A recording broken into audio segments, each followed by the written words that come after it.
Welcome to Chatsunami.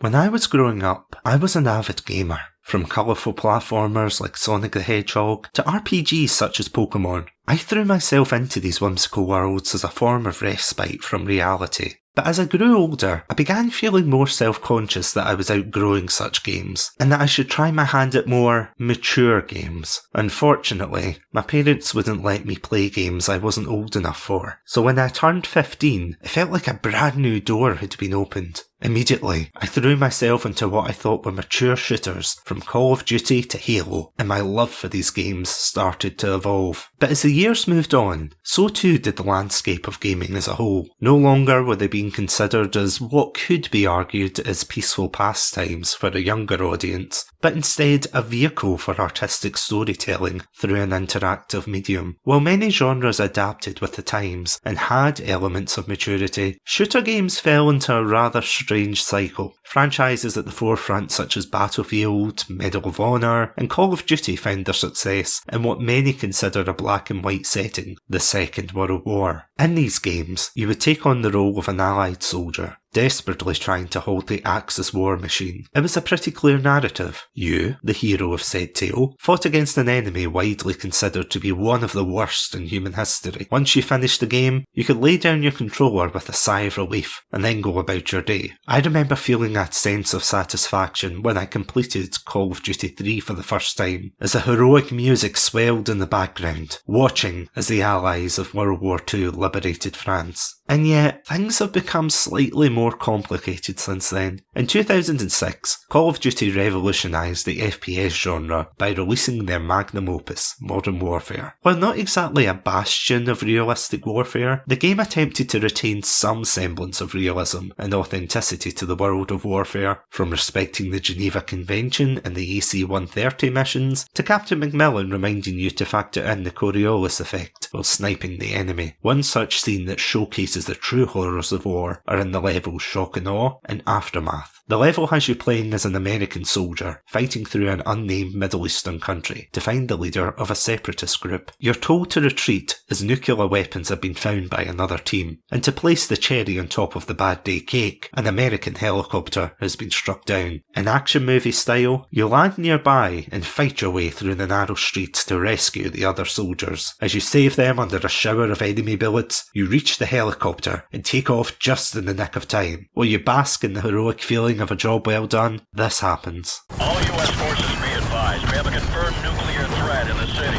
NEST teams are on site and attempting to disarm. I repeat, we have a confirmed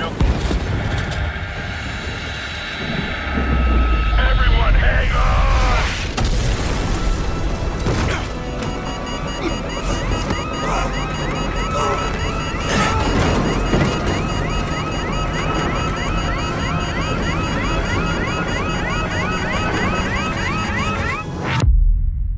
The scene perfectly subverts your expectations and doesn't shy away from the consequences of what's just transpired. You crawl through the devastated city, your last sight being an ominous mushroom cloud that looms in the distance. Succumbing to your injuries, the player dies. The reason I bring up this scene in particular is because there was a time when these types of games weren't afraid to show these aspects of war. While these games require a tight balance between storytelling and gameplay, Call of Duty in particular leaned heavily into becoming more of an action game with more outlandish set pieces and crazy stunts. Due to its popularity, other shooter games tried to compete with their own bombastic adventures, which played more like a Hollywood blockbuster than a narrative. As a gaming experience, there's nothing inherently wrong with that. However, the cracks begin to show when the stories use elements of shock value to convince you that the tales they are telling are ones of maturity and sincerity. Going back to the Modern Warfare series, one infamous scene that ravenous media outlets pounced on was the no-Russian segment of 2009's Modern Warfare 2. The level has you play as an undercover American agent who, along with members of the terrorist cell he has infiltrated, guns down several unarmed civilians in an airport. While controversial for the time, this scene unfortunately doesn't appear to hold the same weight as it once did. But why is this? Keep this in mind, as this is something that we'll be touching on later in this analysis. While there have been games that effectively tell compelling narratives within the shooter genre, such as BioShock or even Metro 2033, one game that broke the mold in 2012 was the critically underrated third-person cover shooter known as Spec Ops The Line. From the trailer, the game appears to be nothing more than your stereotypical, gritty, rootin' American shooter game. When this game came out, I was initially unaware of it, but over time, it began to mature like a fine wine within the gaming community. It solidified its reputation as a borderline psychological horror that showcased the horrors of war. I had seen clips of it online and heard of the grislier moments it had to offer, but for the longest time, it sat in my backlog, gathering digital dust until I decided to give it a go 10 years on from its original release. What follows is my own thoughts and analysis of the game, to see if Spec Ops The Line still holds up 10 years on. Does it suitably critique the very genre it set out to, or does it fall into the same traps as other games before it have? Please note that I will be going into heavy spoiler territory for both Spec Ops The Line as well as other shooters around this time. If you'd like to experience the story blind before going into this video, then please feel free to pause the video and do so. Without any further ado, let's go to Dubai and find out. Welcome to Chatsunami, a variety podcast that discusses topics from gaming and films to anime and general interests. Previously on Chatsunami, we've analysed what makes a good horror game, conducted a retrospective on Pierce Brosnan's run as James Bond, and listened to us take deep dives into both the Sonic and Halo franchises. Also, if you're an anime fan, then don't forget to check us out on our sub-series, Chatsunami, where we dive into the world of anime. So far, we've reviewed things like Death Note, Princess Mononoke, and the hit Beyblade series. If that sounds like your cup of tea, then you can check us out on Spotify, iTunes, and all good podcast apps. As always, stay safe, Stay awesome, and most importantly, stay hydrated. Created in 2012, Spec Ops The Line was developed by German studio Jaeger Development and published by 2K Games. Surprisingly, although one could assume that Spec Ops The Line was a standalone game, the Spec Ops franchise itself ran from 1998 to 2002 as a series of tactical-based shooters, but it wouldn't be until 2012 where it truly established itself apart from its predecessors. Development by Jaeger started in 2007, where they based the story of the game off of Joseph Conrad's book Heart of Darkness and the 1997 film Apocalypse Now. Unfortunately, the game was a commercial failure. When asked whether or not a sequel would be made, narrative director of the game Walt Williams said the following: "Because it was a brutal, painful development, and everyone who worked on it would eat broken glass before making another. Also, it didn't sell." While Williams later stated that this was hyperbole, the fact of the matter remains that the game itself was not received well. Although it was released with a $60 price tag, sources say that the game dropped as low as $35 within a couple of months during sales, and since December 2012 was priced at $30. But over the years, it has begun to amass a somewhat cult following. Reviewers such as Yahtzee Croshaw praised the game for its narrative, as opposed to the mainstream shooters that had preceded it the year previously, such as Battlefield 3 and Modern Warfare 3. But what is it that Spec Ops does as opposed to the others? In theory, the game has all the trappings that could have easily caused this game to fall down the rabbit hole of obscure action games that your favourite YouTuber might review one day, but within the eye of this sandstorm lies a rich narrative that not only critiques our perspective of war games as a whole, but also the fragility of the human psyche. The story itself is set in Dubai, where a series of catastrophic sandstorms have been decimating the city. While the elites and privileged have been evacuated, many of the citizens remain trapped and unable to escape. As luck would have it,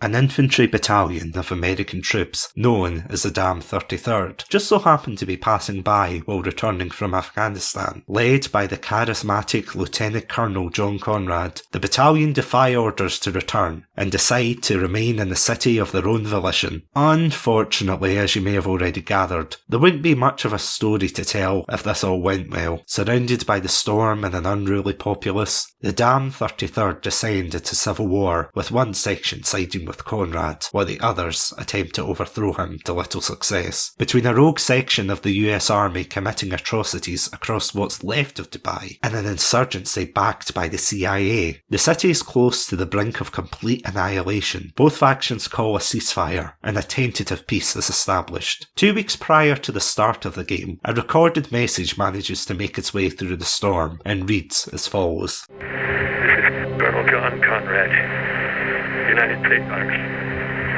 The evacuation of Dubai ended in complete failure. Death toll, too many. After receiving this message, the United States Army send a 3-man Delta Force team on a reconnaissance mission into the city. The stage is now set for our protagonists, who are ready for whatever comes their way, unaware of the fate that awaits them. Before we start talking about the main story, we have to talk about the main menu screen, which is something I never thought I'd be saying. The main menu itself does a fantastic job at establishing the scene. As you progress through the game, you're met with the sight of a lone sniper below an upside down American flag, as the song Star Spangled Banner echoes in the background. His gaze looks towards an abandoned Dubai, carefully observing the ghostly skyline before him. At first glance, nothing appears to be out of the ordinary, bar of course the incorrect orientation of the flag itself. However, if you look into this further, you'll find that according to the US flag code, it is clearly stated that the American flag should never be flown upside down, except as a signal of dire distress in instances of extreme danger to life or property. Coupled by the howling winds in the background, the flag also stands alone. While I may be reading too much into this, most games featuring the US Army usually portray them as a united group whose presence as a force for good are made known to the player. However, not only does the flag stand alone, it stands beside a sniper who is someone usually far away from the front lines of combat, and instead is seen as an observer until they are needed. Perhaps this could also be symbolic of America being the vigilant protector here, unwilling to look away. But as the game progresses, you see the state of the flag deteriorating and the sniper assuming more tactical stances. The building in the distance begins to decay, corresponding with the actions of the player throughout the campaign. At night you can see an unsettling sight of 2 men hanging from one of the buildings, as you can do nothing but watch from a distance. Towards the end of the game you can see the buildings in flames and the sniper nowhere to be found. By the next chapter, the sky is filled with plumes of black smoke as the buildings burn into the night, and the sniper's body lays lifeless as crows feast upon him. By the end of the game, the flag, while crumpled on the ground, is now upright. This may perhaps signify that a resolution within the narrative has been achieved, and Dubai is at rest, whether that be for the player or the unnamed sniper. That's not to mention the rendition of Star Spangled Banner, which was performed by Jimi Hendrix during the Woodstock Festival of 1969. This is significant, as this version of the anthem was played as a statement of Hendrix's anti-war sentiments. Given what goes on in this game, this was certainly the perfect choice. Honestly, I don't think I've ever spent so much time marvelling at a main menu screen, looking at every detail before hitting New Game. The story begins in the way that one would expect, an in media res bombastic action sequence with a player in the gunner seat of an attack helicopter. Enemy helicopters pursue you, yet are unable to bring you down until the final sequence when an out of control helicopter crashes into you, causing the scene to fade to black. To be honest, I was a little surprised at how a game with such nuances would start like this. Initially I assumed it was to draw parallels to other AAA shooters of the time to hook the player in. While this is a valid interpretation, it's not entirely the truth. In his book Significant Zero, one which I would highly recommend, Walt Williams discusses how the inclusion was a last-minute executive decision to which he had no control over. In response, Williams amended the script so that when we return to the scene later on in Chapter 12, Walker would say the following. Wait, this isn't right! Well, it's too late now! No, I mean, we did this already! What do you mean? Ah, fuck it! It's nothing, just shake these fucking guys! You got it! Keep this scene in mind, as this is something we'll be going back to discuss. After this explosive introduction, we are introduced to our trio of characters: Staff Sergeant John Lugo, the wisecracking, jovial one; First Lieutenant Alfonso Adams, who is portrayed as more of the straight man; and Captain Martin Walker, the player character and overall decision maker. As the credits play over the intro, your username is displayed as a special guest over the image of an upside down American flag. It's a clever nod to both the player being an observer to the trio's mission, as well as the game's somewhat silent warning for what is about to happen. As they traverse the outskirts of the desert, they're met with what looks like the remains of a failed evacuation, from abandoned vehicles and possessions to deceased bodies. The mystery of the story is set into motion and urges the player to move in deeper, where we are met with our first face-to-face combat section. I suppose now is the best time to discuss the gameplay. If you've ever played a cover-based shooter before, then chances are nothing here is going to blow you away. While I wish I could say this was an intentional design choice by eager development to parallel modern shooters of the time, it unfortunately looks as if it was more of a specific design choice. The only unique feature is the use of the environment, such as shooting out windows and burying your enemies in sand. Sadly, these moments are few and far between, but from exploding barrels to turret segments, it plays more like your standard shooter. The only other notable feature is how you can give your squad members limited commands to heal each other, take down the enemy, or stun them. However, the response times for the AI are pretty slow, so by the time you put on the kettle, make a cup of tea, and wait for things to blow over, you're either shot by the enemy yourself, or they've run off. What's interesting to note, however, is the use of executions on downed enemies. Games such as the Gears of War franchise wear the bloody imagery on themselves like a badge of honour, often leading to some horrifying deaths. But at the same time, Gears is set in a faraway planet where creatures called the Locust Horde wish to see the human race eradicated. In this scenario, humanity is fighting against what one could easily class as monsters or aliens, something that seems inherently hostile. But in a game like Spec Ops, the enemies are all human. There are no monsters in the classical sense, but it still does not stop the game from establishing our heroes versus the other. We are the flawless protectors, and the insurgents, as they're called, want to stop us from achieving our goal. Nevertheless, despite boasting some very iconic imagery, there are a few interesting points that I noticed in the beginning. Whether intentional or not, the game has you navigate towards the ruins of a plain where you must engage the insurgents and fight your way through its charred innards. While I'm not suggesting that Call of Duty has a monopoly in such scenarios, some of the most famous levels such as Mile High Club and Turbulence have you engage the enemies within airplanes. Reliving this in Spec Ops subconsciously makes you think that you're just playing another mindless action shooter, but as the game goes on, you begin to learn more about what's happened here through both the use of intel and environmental storytelling. For example, in Chapter 4, The Refugees, you navigate through an area where survivors of the storm have been living. One of the intel pieces Walker finds is a doll draped in silk with diamonds for eyes. Found a doll in the OZ. No way it's left over from the old days. Diamond earrings for eyes, silk for a dress.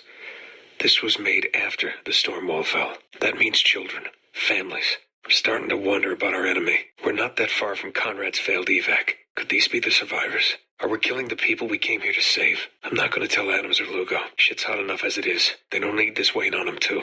Anyone shooting at us is an enemy, whether they got families or not. As he notes, clearly this was made after the storm had hit, as such riches are useless in the face of this adversity. We even see children's drawings on the walls, depicting the horrors that they have seen. Even as you go on, there are illustrations of children and other individuals with their eyes scratched out on the walls. Symbolically, the eyes are known to be the gateway to the soul. However, here it could suggest a number of things. The denial of the horrors that those involved are witnessing, the loss of truth in the face of brutality, or even the loss of innocence and humanity. These are all things accumulated throughout the player experience. Like the parable of the boiling frog, the player is eased into the game slowly under false pretenses, unable to realise the gravity of the situation until it is too late. But as you walk through the bowels of a building in the next chapter, you can see puddles of silver surrounding an absurd number of candles, thereby suggesting urgency to manufacture homemade ammunition. The army that is sought to save these people have now become a somewhat mythical force to be slain, once again reinforcing that each side sees their enemy as the other rather than as human beings. but the game cleverly transitions from having you fight insurgents to what remains of the 33rd Damned. But of course, you are Delta Force, the best of the best. You work out with the regular infantry, so you know what needs to be done,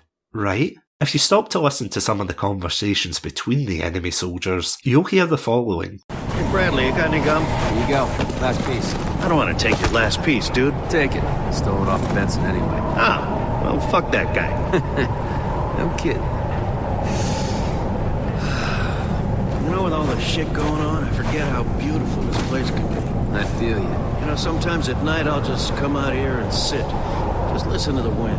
Yeah. Reminds me of how the wind used to howl through the trees where I grew up. Kind of peaceful, actually. Hard to believe there's any peace in a place like this, huh? You gotta look for peace no matter where you are, man. Helps remind you what you're fighting for. Yeah, true that. Anyway, thanks for the gum. I'm gonna go check upstairs. Anytime.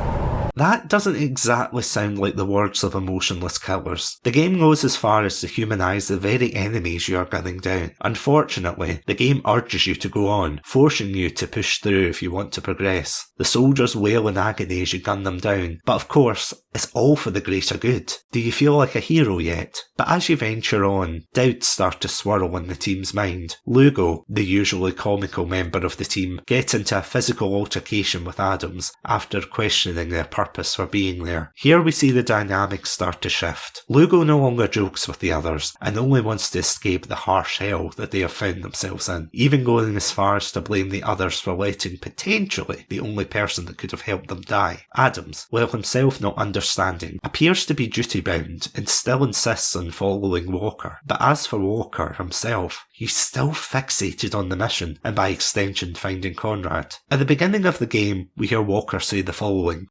Is John Conrad the greatest man I ever served with? Well, I don't know. There was this one time in Kabul when he dragged my bleeding carcass half a mile to an evac chopper, so maybe I'm biased. But the facts don't lie. The man's a fucking hero. Remember when the first storms hit Dubai? You're probably all safe and sound at home watching TV. Well, Conrad was leading the damn 33rd out of Afghanistan. Instead of coming home, he volunteered his entire battalion to help with the evac. That all you did was send a check. It's clear he idolises this man, his saviour in the past, a man whose integrity is known throughout the American military, and yet, despite being told later on that his psychological profile is unstable, Walker demands to find out the truth. His stubbornness and borderline worship of the figure is what drives him to find Conrad to explain why everything went wrong. At one point you find a radio and are taunted by him throughout the game, pointing out the futility of your actions. On adverts throughout the game, you can even see Conrad's face plastered all over them. After looking away for a moment, these return to normal. This shows that even early on in the game, Walker's state of mind is degrading, and there are some excellent moments that illustrate this. For example, in this scene you see a tree growing vibrantly, with leaves surrounding it, a symbol of life and hope. But if you look back, you see that the tree never had any leaves at all, and is long since dead. This is the reality of Dubai, but one that Walker refuses to accept. Other instances that show this are through the transitions themselves. Fading to black signify moments of reality, while fades to white symbolise Walker's own perception of things. One of the more famous moments is when he finds two men tied up and is told by Conrad that he must choose who should die for their crimes. In reality, the men have always been dead, but to Walker, this is more of a taste to his moral fortitude, once again playing into his hero complex. At this point, Walker and his team are tactical and level-headed. They interact with one another in the way you would expect soldiers to, but as the game progresses, their morale significantly plummets, resulting in their dialogue becoming more aggressive and, well, shall we say less than amicable. But you might be wondering, what was the turning point? How could 3 soldiers who had seen their fair share of horrors fall into such a vulnerable state? For that, we must look at something I can only describe as the gamification of war. And for all the Spec Ops fans listening out there, you'll know exactly what I'm talking about. Video games have always had to tread a fine line between making their gameplay fun and their storylines engaging. In particular, shooter games have always had a reputation of fast-paced action with mediocre storylines. While not always the case, It's safe to assume that the trailblazers of the genre haven't exactly been helping this. When it comes to shooter games, factors such as setting and characters need to be considered carefully. On the surface, the core gameplay loop of a shooter game is relatively simple. You, the player, use a projectile weapon to take down an enemy in order to achieve an objective. However, many story-driven games require an enemy, and it's not enough for one to simply say, because they're bad, if you're trying to tell a compelling story. This simplicity worked in games set during the Second World War, because the Axis powers are to this day considered a heinous force that many players would have no issue with stopping. But for contemporary games set during the age of modern warfare, how can one invent a compelling enemy? One such way is to elicit strong emotions through despicable acts against the innocent, single moments within the game that are considered controversial. Call of Duty fans are well aware of the No Russian mission, a level that has garnered so much negative attention where you gun down innocent civilians as part of a terrorist cell. Or how about the infamous child getting blown up scene in Modern Warfare 3? Another example is the introduction of the game Homefront, which, much like Modern Warfare 3, came out only a year prior to Spec Ops. Here we see a unified Korea who've invaded the United States and are callously murdering citizens on the streets. This is where a metaphorical sign would flash above them reading, "These are the bad guys. Shoot them now to be the hero." But in Spec Ops, things aren't as clear-cut. Sure, we're told that they are insurgents, and then we're told that it's a rogue faction of the 33rd causing all the chaos. Unfortunately, things spiral out of control, and the player is forced to make split-second decisions. No more is this apparent than in Chapter 8, simply entitled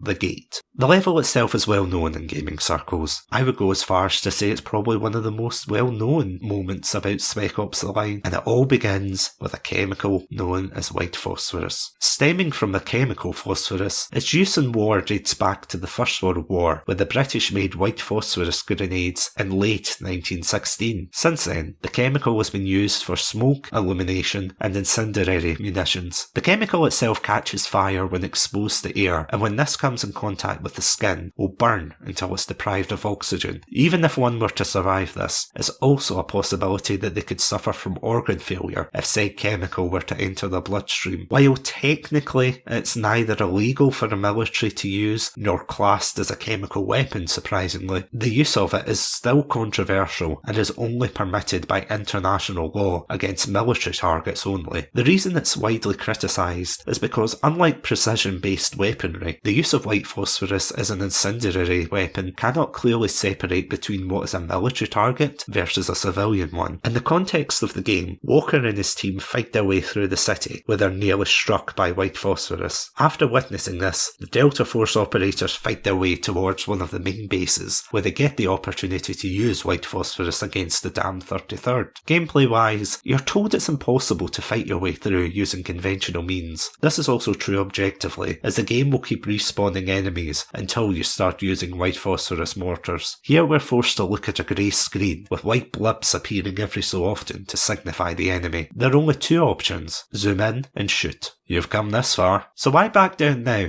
All you have to do is point at the targets and fire. It will only take a few moments. This isn't exactly a new mechanic in shooter games. In some cases, you're the one on the ground directing where the bombing should be aimed, while in others, you're the one pulling the trigger. Sometimes it can even be seen as a reward for playing well, allowing the player to rack up kills as quickly as possible. And while I'm not saying that doing this in a video game is anywhere near as bad as doing it in real life, it's strange to think how we've gotten so used to doing these missions without thinking of the implications. You don't have to see a face to pull the trigger, just a white outline in the distance, barely visible until they are terminated. Usually once this is done, the game will rush you onto the next action set piece in an attempt to keep the story moving. But in the case of Spec Ops, they take a more direct approach. After unloading the white phosphorus onto the enemy combatants, you're forced to make your way through what remains. Bodies lie on the ground, writhing in agony, screaming and begging for help. Others lie motionless, their skin burnt severely. Even Lugo laments about how this was a step too far, but is shut down by his companions. After reaching the end of the ruins, we encounter this scene. You brought this on yourself. We were helping. What? Oh no. Are those civilians? Where'd they come from? There's no camp here. They took him from the nest. That hotel back at the storm wall? No, those can't be the civvies that got kidnapped. It's not possible.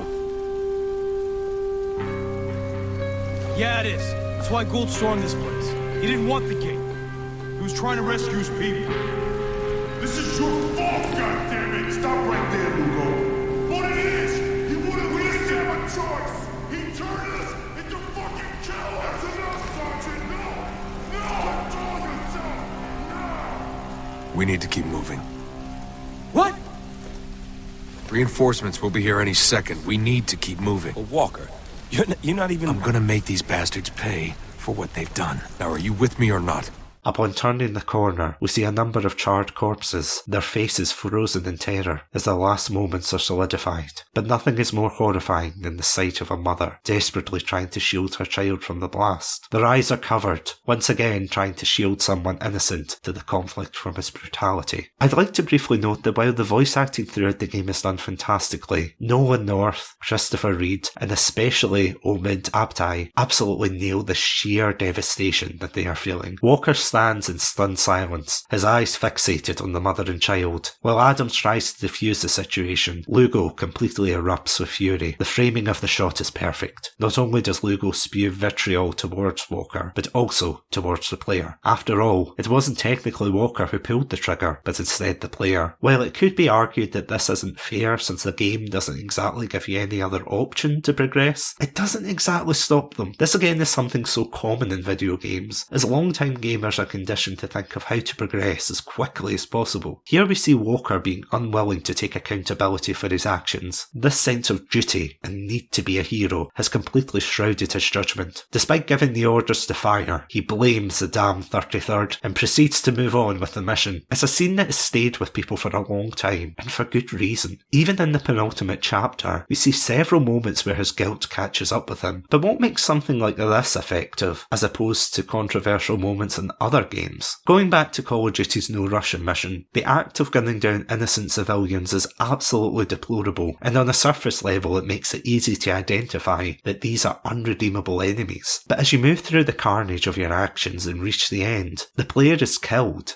and the segment ends. While this is significant to the overall plot, it feels like this is more of a set piece for an action film, and that we should move on quickly to move the story along. The player's death also signifies a somewhat sense of absolution, unable to ruminate over the moral choices they made, and instead is brushed away, all in the name of duty. Another example which also deals with similar themes is the game Homefront. Much like Spec Ops, Homefront also contains a white phosphorus scene, but while Spec Ops succeeds in illustrating the moral implications of using such a weapon, Homefront is rather juvenile in how it handles us. In the context of the mission, you play as an American resistance member who ambushes the North Korean forces by using white phosphorus. While we get to witness the aftermath, it's done in a more over-the-top way. It also doesn't help that while you're running for cover after nearly being struck by a stray round, you're met with a number of stock sound effect screams. I'm so sorry! Even after you confront the person responsible for replacing the regular munitions with white phosphorus, you're told this. Jesus, Connor, this is fucked! Half of the people burning down there are ours! There's no way we're— Cut that shit! Failure here is not an option! Are you with us?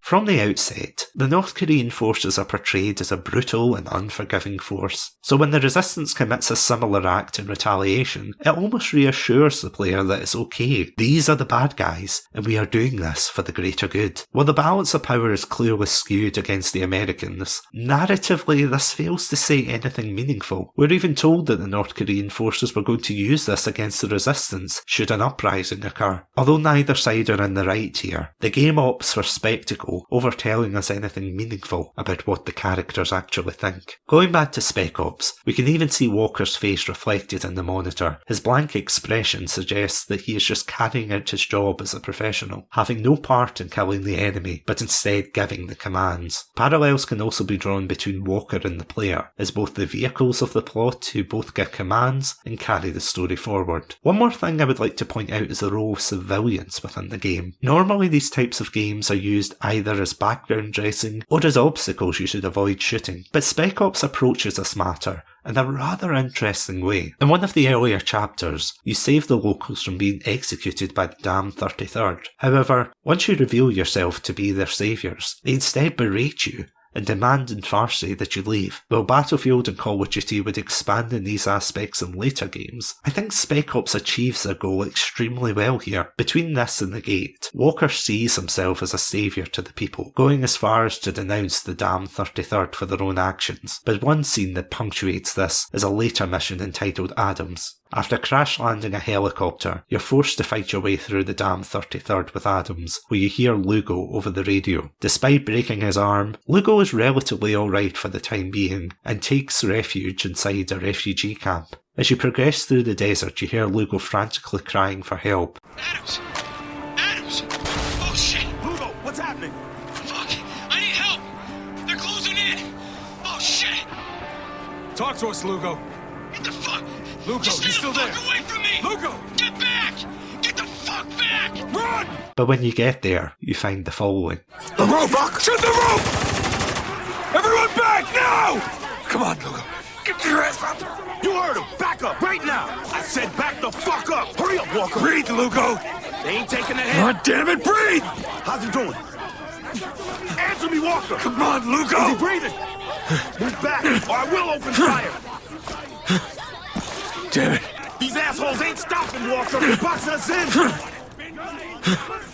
Damn it, Lugo! By the time you arrive, it's too late. Surrounded by a hostile group of refugees, and with tensions rising, you have another choice to make. Immediately your gun is pointed at the crowd, and Adams continues to add a sense of urgency as he begs for the order to shoot. While the game almost encourages you to fire into the crowd, I'd like to draw attention to the crosshairs. They are highlighted blue, suggesting that despite what they have done, they are not the enemy. Nevertheless, the first time I played this part, I truly felt gutted by Lugo's death. Out of the trio, he was the moral core of the group, desperately begging for the others to see reason, as opposed to blindly following orders. And yet, despite being the one who can communicate directly with the refugees, he was the one to die in one of the most brutal ways possible, killed by the very people he came to save. This is where the narrative excels in such a macabre manner. On the one hand, you have every right to feel furious about what happened. As a result, the only natural feeling in the heat of the moment is to take revenge. The game objective even says to get the hell out of here, once again reinforcing the need to take swift action. But if you fire into the air, the crowd will scatter. Even the loading screens will tell you you're a good person, as if to encourage you to continue.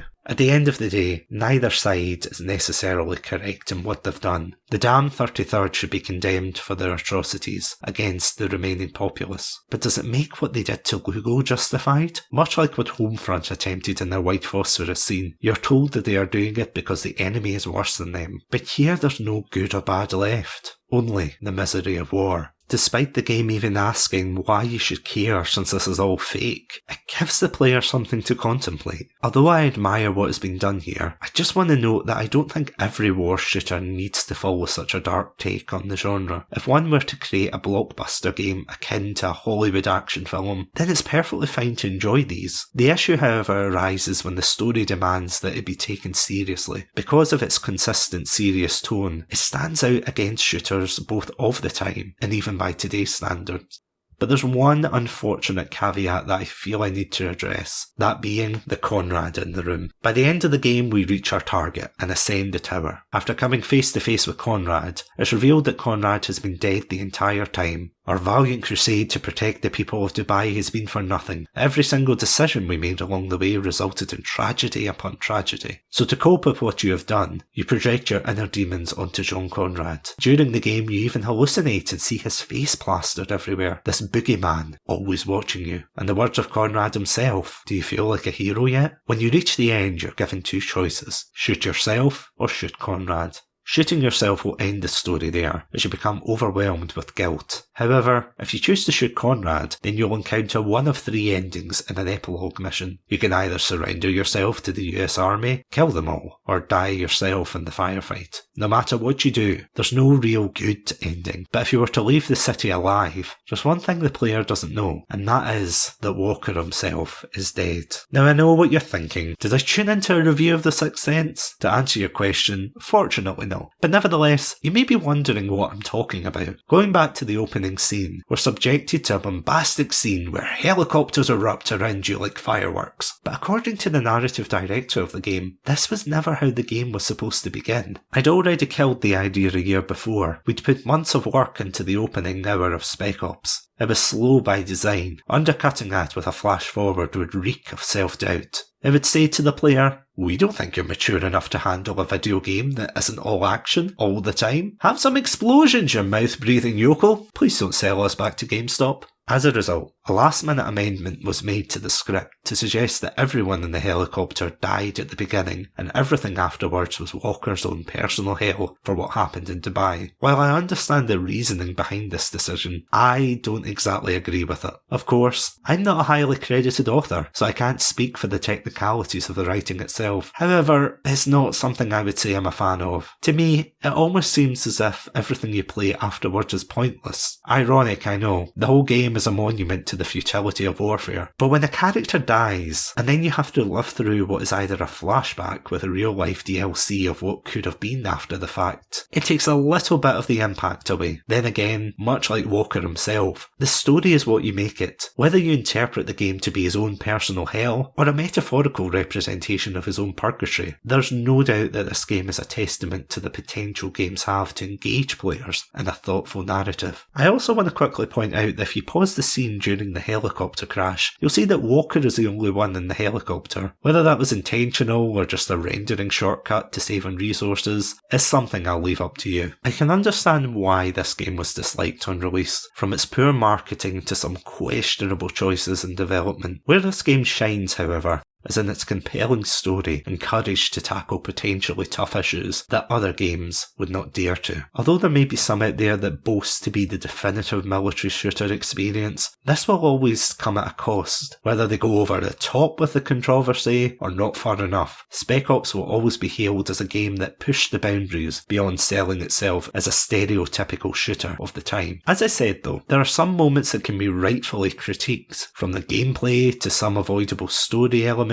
The game sometimes leans into some of the story tropes that it initially set out to critique. However, these are far outweighed by what the game has to offer. The critique of war and the role of the player within such games is certainly unique, and one that I believe that few succeed at. While I don't think every game should be like Spec Ops The Line, I believe that it's an important entry into the pantheon of shooter games. Since 2012, other military shooters have indeed attempted to showcase a more mature side to their stories, but there can be no doubt that this will forever be remembered as one of the greats. So what did you think of Spec Ops The Line? Did you think it lived up to its reputation? Or does it seem that the reviews of Spec Ops The Line have been greatly exaggerated? If you haven't checked out this game, then I would highly recommend it. Otherwise, I would recommend even just watching a walkthrough if you don't wish to play through such a brutal game. Gentlemen, welcome to Chatsunami.